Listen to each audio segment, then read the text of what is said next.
Hello అండి అందరికీ welcome back to our channel. అందరూ ఎలా ఉన్నారు? ఈరోజు టాపిక్ ఏంటంటే ఎవ్రీ ఇయర్ మా పిల్లలకి మేము భోగిపళ్ళు ఎలా పోస్తామనే దాని గురించి చెప్తానండి.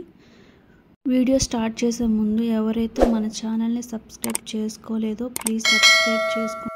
మేమైతే లాస్ట్ 3 years నుంచి మా అక్క వాళ్ళ పిల్లలకి భోగిపళ్ళు పోస్తున్నామండి.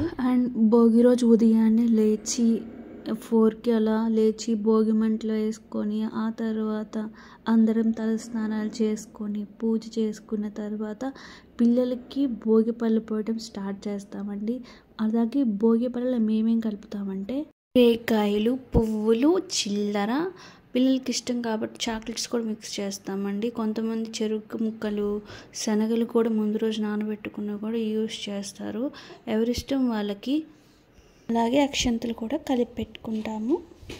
తర్వాత ఊళ్ళో ఉన్న చుట్టాలని, ఇంటి పక్కన వాళ్ళని కూడా పిలుచుకుంటాము పిల్లలకి అక్షంతలు వేసి రేగిపళ్ళు పోయడానికి. తర్వాత పిల్లల్ని రెడీ చేసుకొని కూర్చోబెడతాము భోగిపళ్ళు పోయడానికి. ఫస్ట్ అయితే కుంకుమ బొట్టు పెట్టి పిల్లలకి, తర్వాత భోగిపళ్ళు చేతిలో పట్టుకొని కుడివైపు 3 సార్లు, ఎడమ వైపు 3 సార్లు తిప్పి పిల్లల మీద తల మీద పోస్తారు. ఆ తర్వాత అక్షంతలు వేసి ఆశీర్వదిస్తారు పిల్లల్ని. అసలు ఈ భోగిపళ్ళు ఎందుకు పోస్తారంటే దిష్టి పోవడానికి, పిల్లలు ఆరోగ్యంగా ఉండటానికి పోస్తారు. అలాగే అందరూ భోగిపళ్ళు పోయడం అయిపోయిన తర్వాత వచ్చిన వాళ్ళకి కుంకుమ బొట్టు పెట్టి పసుపు పూసి తాంబూలం ఇచ్చి పంపిస్తాము. ఇంకా అంతే అండి. ఇలా మా పిల్లలకి మేము భోగిపళ్ళు పోసుకుంటాము. ఈ వీడియో ఓన్లీ నేను మా పిల్లలకి మేము భోగిపళ్ళు ఎలా పోస్తామనే దాని గురించి చెప్పాను.